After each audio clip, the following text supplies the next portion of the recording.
पिछली कहानी में हमने देखा कि एक रेड हेयर वाली लड़की और एक लड़के के बीच में बहुत ही घमासान लड़ाई हो रही थी। चारों तरफ आग फैली हुई थी। वो दोनों एक दूसरे के दुश्मन थे, जो कि उस लड़ाई में अपनी बीती हुई बातों को लेकर वो एक दूसरे से झगड़ा कर रहे थे। अचानक से उस लड़के को गुस्सा आ जाता है और वो उस लड़की को पीछे की तरफ धक्का देकर उस पर फिर से वार कर देता है। इतने में वो लड़की भी अपनी तलवार को आगे की तरफ करके उसको बताती है कि उसको उसकी किसी भी बात का फर्क नहीं पड़ता है, क्योंकि उसने अपनी जिंदगी खुशहाल जी है। और फिर वो इतना कहकर हंसने लगती है और फिर उस लड़के को उसकी इस बात पर गुस्सा आ जाता है और उसको कहता है कि वो उस आग के साथ गायब हो जाए जो कि उनकी चारों तरफ फैली हुई थी।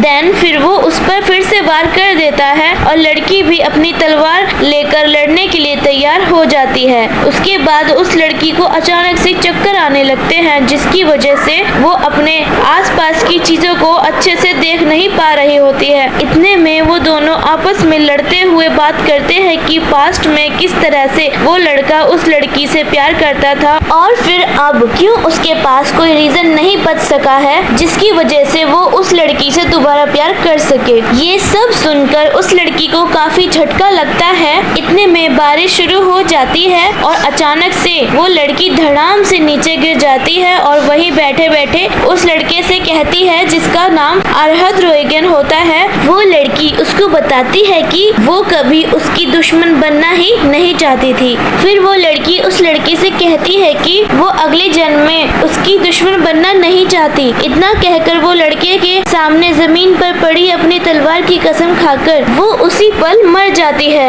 अब आगे यहाँ अब दिखाया जाता है कि जो वो रेड हेयर वाली लड़की होती है जो कि मर चुकी थी, वो अपनी आखिरी सांसों में वो अपने पिछले लम्हों को याद कर रही होती है। वो उन यादों में ऐसा डूब जाती है कि वो अपनी जिंदगी के पास्ट के बारे में सोच रही होती है कि कैसे वो अपनी जिंदगी में लड़कर आगे बढ़ी थी। यहाँ अब उस लड़की को दिखाया जाता है जो कि वहीं पड़े पड़े पिछले दिनों को याद कर रही होती है और कहती है, चाहे खून कितना भी लाल क्यों ना हो, murder, demon, monster, devil, power crazed vengeance. वो ये सब खुद के लिए सोच रही होती है और आगे सोचते हुए खुद ही मन में कहने लगती है, मेरी जिंदगी में कोई अफसोस नहीं था क्योंकि सब कुछ मेरी मर्जी से हुआ था। वो रेड हेयर वाली लड़की अरहद रोएगन से कुछ देर पहले की हुई लड़ाई के बारे में सोचने लगती है और याद करती है कि वो उससे क्या कह रही थी। वो उसके बारे में सोचते हुए अपने मन में कहती है, अरहद रोएगन, मेरी जिंदगी खत्म हो गई उस आदमी के साथ। इतना दिखाने के बाद दिखाया जाता है कि उस रेड हेयर वाली लड़की को कहीं से आवाज आ रही होती है, जैसे मानो उसको कोई बुला रहा हो। उसको आवाज आती है, आना, ये आना। ये आवाज सुनते ही उस लड़की की आंखें तुरंत ही खुल जाती है। अचानक से यहाँ दिखाया जाता है कि किसी और जिंदगी में वो आ चुकी होती है। फिर यहाँ से दिखाया जाता है कि कोई उस रेड हेयर वाली लड़की को बुला रहा होता है और उससे कहता है, तुम्हारी हिम्मत भी कैसे हुई क्लास में ध्यान ना देने की? क्या तुम्हें लगता है कि तुम इन सब चीजों से ऊपर हो? जल्दी से अपनी क्लास में वापस आओ। असल में उस रेड हेयर वाली लड़की का नाम इयाना रोबस्टेन होता है, जो कि अचानक से वो आवाज सुनते हुए ना जाने कैसे वो अचानक से कोई जिंदगी में पहुंच जाती है, जहां उसको उसके टीचर उसको क्लास में वापस आने के लिए बुला रहे होते हैं। वो ये सब देखकर मन ही मन में सोचती है, मैं यहाँ कैसे पहुंची? असल में वो रेड हेयर वाली लड़की अपनी दूसरी जिंदगी में आ जाती है और उसको यहाँ पर एक छोटी सी बच्ची के रूप में दिखाया जाता है। फिर इसके बाद यहाँ से इस कहानी के आगे का सीन दिखाया जाता है, जहाँ उस इयाना रोबस्टेन पर कोई औरत उसको क्लास के बीच में छोड़कर जाने के लिए उसको डांट रही होती है। इसी बीच में वो रेड हेयर वाली लड़की, जिसका नाम इयाना रोबस्टेन होता है, वो मन ही मन में सोचने लगती है और बताती है कि इस बात को लगभग 10 साल हो गए हैं। मेरा दोबारा जन्म इयाना रोबस्टेन के रूप में हुआ है। वो बताती है कि उसका जन्म अब दोबारा इयाना रोबस्टेन के नाम से हुआ है और ये उसकी अब दूसरी जिंदगी है। उसको उसके टीचर बुला रहे होते हैं और उसके क्लास के छोड़ जाने के लिए उसको कोई औरत उसको डांट रही होती है। इयाना रोबस्टेन इतना सोच ही रही होती है कि इतने में वो औरत उसको जोर से डांट कर उसको कहती है, इयाना, तुम मेरी इतनी इंसल्ट कैसे कर सकती हो? भले ही तुम ये जानती हो सिर्फ तुम ही एकमात्र ऐसी इंसान हो जिस पर मैं भरोसा कर सकती हूँ इस भूले हुए न्यायालय में। वो औरत जो इयाना को डांट रही होती है, उसी बीच में इयाना उस औरत के बारे में बताती है। जो औरत हमें लेक्चर दे रही है वो हमारी माँ है। ये रोबस्टेन की सेकंड वाइफ है। इयाना इतना बताती है और वो उस औरत को देखने लगती है। इतने में उसकी मॉम को गुस्सा आ जाता है और वो उसको जोरदार से चांटा लगा देती है और उससे कहती है, तुम ऐसे करके मेरी इंसल्ट करवाती हो। ये मेरी क्लास और स्टेटस के लिए ठीक नहीं है। इयाना रोबस्टेन जो कि उसके फादर है, वो अपने फादर की उस सेकंड वाइफ के बारे में बताती है। हालांकि उसने गिनती का ध्यान खींचा था, वो उसका प्यार कमा नहीं सकी। इसके बजाय उसने मेरा इस्तेमाल करना शुरू कर दिया अपनी इम्पोर्टेंस को आगे बढ़ाने के लिए एक टूल के रूप में। इयाना को ये सब सोचकर ऐसा लग रहा था जैसे कि वो औरत उससे कह रही हो, ऐसा लगता है कि आखिरकार आप मेरे काम आ सकती हो।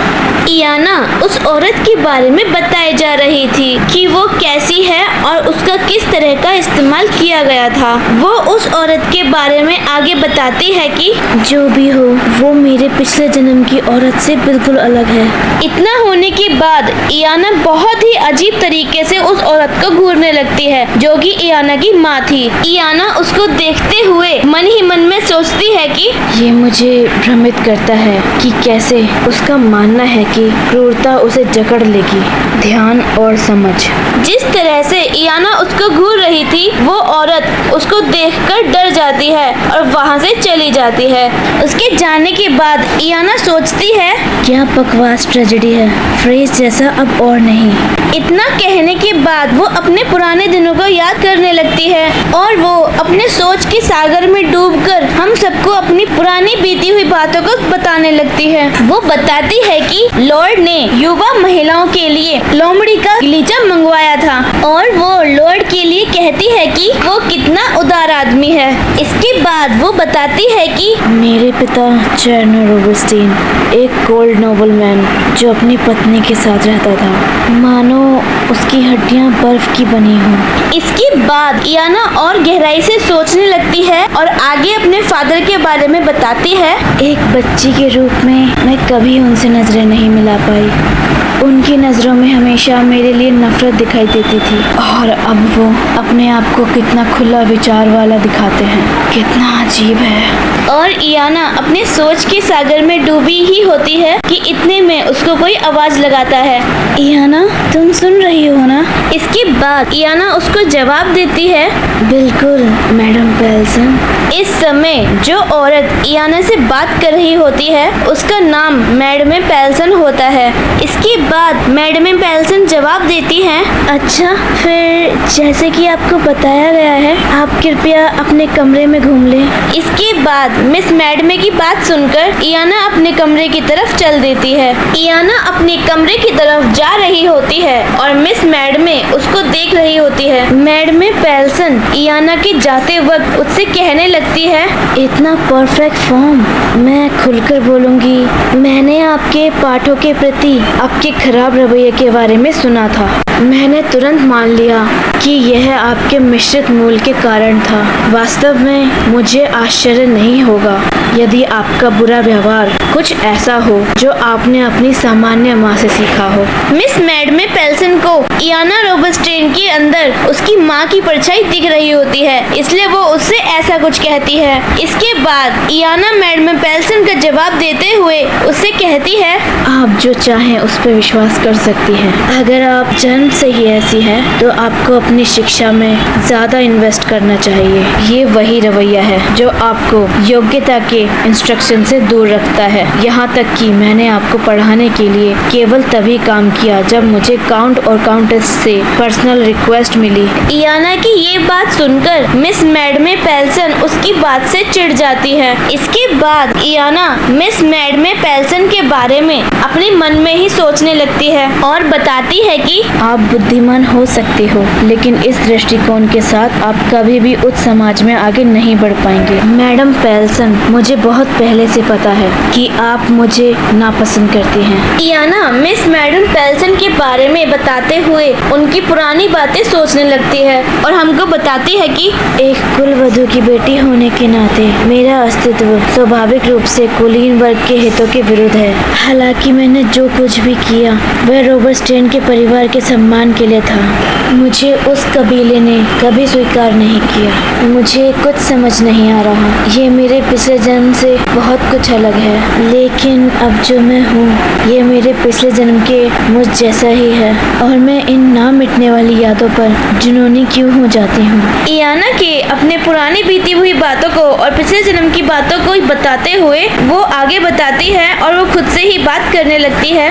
चलो ठीक से सोचते हैं। ये मेरा सच है, लेकिन क्या मैं अपनी जिंदगी के एक अलग दौर की शुरुआत में हूँ? उस आदमी के हाथों मरना मेरे आदर्शों से कोसों दूर था, लेकिन मैंने कभी भी इस जिंदगी को दोबारा जीने की इच्छा नहीं की। मैं अपनी जिंदगी में बहुत सेटिस्फाई थी।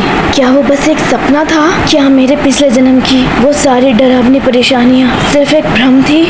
इतना सब दिखाने के बाद इयाना अपने दोबारा पिछले जन्म की यादों को याद करने लगती है और वो सोचती है कि कहीं वो उसका भ्रम तो नहीं था जो भी उसने पिछले जन्म में वो जिया था, और अचानक से वो अब इस दुनिया में आ चुकी है जो कि इसका अगला जन्म है। वो पुराने जन्म की यादों को दोबारा सोचने लगती है और कहती है, मैंने अपने भाग्य को स्वीकार कर लिया था और रोबर्टस्टेन कबीले को छोड़ दिया था ताकि मैं उस एकमात्र व्यक्ति के प्रति अपनी शपथ ले सकूं जिसने मुझे स्वीकार किया। मेरे किंग, रोन के किंग, मैं उनकी सेवा में आई थी ताकि उन सभी को हटा सकूं जो उनका विरोध करने की हिम्मत रखते थे। मैंने अपने कबीले के लोगों को नकार दिया जो लंबे समय से मेरा अपमान करते आ रहे थे। खून से लथपथ मैं उनके बैटलफील्ड में कूद पड़ी।